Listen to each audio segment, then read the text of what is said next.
Welcome back to The Explainer. Today, we're jumping straight into a deeply emotional presentation called Unpacking the Engraved Name. We'll be taking an impartial look at some profound ideas about human worth, the nature of memory, and that nagging universal fear of feeling completely unseen. So let's just get right into it. We're starting right at the core of the human condition today. The source hits us immediately with this incredibly powerful quote. The fear of having been forgotten is one of the oldest fears in your interior. This really establishes the deep-seated vulnerability the speaker is addressing right out of the gate. It's such a fascinating premise, isn't it? The idea that the anxiety we feel isn't just about being physically alone in a room. No, it's this ancient internal terror that we have actually slipped out of the minds of the people who matter. So, are we completely forgotten? The source tackles this massive question head-on, and in doing so, it really validates that quiet shame and secret embarrassment we so often carry around. You know the exact feeling I'm talking about. It's when that thought suddenly crosses your mind on a totally ordinary Tuesday afternoon that absolutely no one is thinking of you right now. The speaker suggests that for a lot of folks, this isn't just a passing mood. It's actually a slow, creeping suspension that we are fundamentally unmemorable. To make this abstract fear super tangible, the speaker illustrates this isolation with some really specific, honestly heart-wrenching examples. Think of a widow lighting a single lamp on the 8th evening after a huge loss, wondering if anyone out there is counting those dark evenings with her. Or a son who hasn't had a phone call from his father in literally decades. Then there's the young girl whose hand instinctively flinches when someone reaches for her, or the older parent whose kids in other cities have just stopped calling. The text uses these moments to show exactly how human memory so often fails us, which ends up training our souls to expect that exact same silence from the universe. Now, here's where it gets really interesting. The source completely dismantles our typical transactional view of love. The speaker argues that we've all been operating on a falsified picture drawn by human hands. Basically, we're conditioned to believe that being remembered requires a constant, fresh deposit of good behavior. We think attention has to be earned, and even worse, that it can just be withdrawn the second we stop performing well. And this brilliantly brings us to the absolute crux of their argument. The source sets up a sharp contrast between two distinct metaphors, the ledger and the carving. Human memory, well, that's described as a ledger. It's totally conditional. It needs constant updates. It sits on a busy desk where other priorities can just accidentally slide it off, and it completely fades when the ink runs dry. But divine memory is defined as a carving.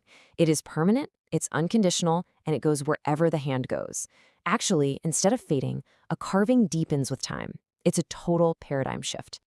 To really anchor this carving metaphor, the explainer walks us chronologically through a massive historical touchstone, the exile into Babylon. Setting the stage, we start with the promise, where elders are desperately holding on to the memory of Zion, their mother city. Then comes the displacement. An entire community is exiled, their temples stripped, the bricks fallen. Finally, we hit the aftermath. A brand new generation is born in a completely foreign land, and they only know their real home through abstract songs. The overriding fear in those low-ceilinged rooms was that they were entirely forgotten, that if their mother city had forgotten them, well, surely the divine had moved on too. Right into the middle of this profound generational despair, the text explains that a letter was sent through a tired prophet. It contained a single, eternal sentence that was built to be kept close for all the generations that followed. It's from the book of Isaiah, chapter 49, verse 16. Behold, I have engraved you on the palms of my hands. Your walls are continually before me. The source frames this not as some political promise of rescue, but as the ultimate definition of exactly how divine memory operates. What I really love about this source is how it intentionally slows down to decode this ancient verse word by word. It kicks off with behold. Now, this isn't just some dusty, archaic filler word. It's a direct command to actively shift your perspective. It's an invitation to literally look up, to lift your gaze from the dust of disappointment and focus instead on the hand reaching towards you. Next, the speaker puts a massive amount of emphasis on the word engraved. Notice it doesn't say written, which can easily be erased, or painted, which can fade over time. Engraved means cut in. It's carved into the skin itself. This highlights a permanence that isn't at all contingent on your daily behavior or your ongoing effort to earn it. The mark is set forever. You can't sand it off with a bad week, and you can't smudge it by your longest stretch of doubt. It depends solely on the engraver's choice. Let's look at the next word to see how this builds. The word is you. The explainer is quick to point out that this is explicitly singular and totally unrepeatable. It's not referring to believers as a general category or to a tribe collectively. It boldly asserts that out of the entire vast universe, your specific, unique life, with its exact particular contours, is the one etched into this palm. The verse wraps up with the phrase, "Your walls are continually before me." The source interprets walls as the small architecture of your life. We're talking about your boundaries, your structures, your daily shape, and continually implies a gaze of continuous, unbroken attention. Unlike human love, which, let's be real, inevitably gets distracted, gets tired, and drifts away to other pressing matters, this attention is described as absolute and unwavering. But hold on, this brings us to a really critical friction point. If this absolute permanence is supposedly true, the source asks, why is the suspicion of being forgotten so incredibly stubborn to dislodge? Why do so many people still walk around with this heavy dread of being unremembered, just sitting right there in their rib cages? The answer they provide is that we are simply using the wrong measuring stick. We're basically trying to weigh an ocean with a kitchen scale. Fun fact, neuroscience actually shows that human memory is famously unreliable. We slightly alter our own memories every single time we recall them. Yet we take this fragile, flawed, finite memory, which softens, slips, and replaces things, and we project it onto an infinite capacity. We assume divine memory acts like a tired human brain, rather than the uninterrupted substance that literally holds the universe together. So where exactly did we get this flawed gauge in the first place? Well, the speaker lists specific, formative human experiences that wrongly wired our expectations. It could be something like a parent walking past you in the hallway without truly seeing you. Or maybe it was the small, awful math of comparison when a sibling was openly preferred at the dinner table. Maybe a school friend just dropped you without any explanation, and that sudden silence became your template for interpreting all future silences. Even in places of worship, absorbing the idea that visibility equals worth. We essentially took all these human failures and built a false template out of them. To help internalize this dense theology, the source introduces a really neat, deeply physical somatic practice.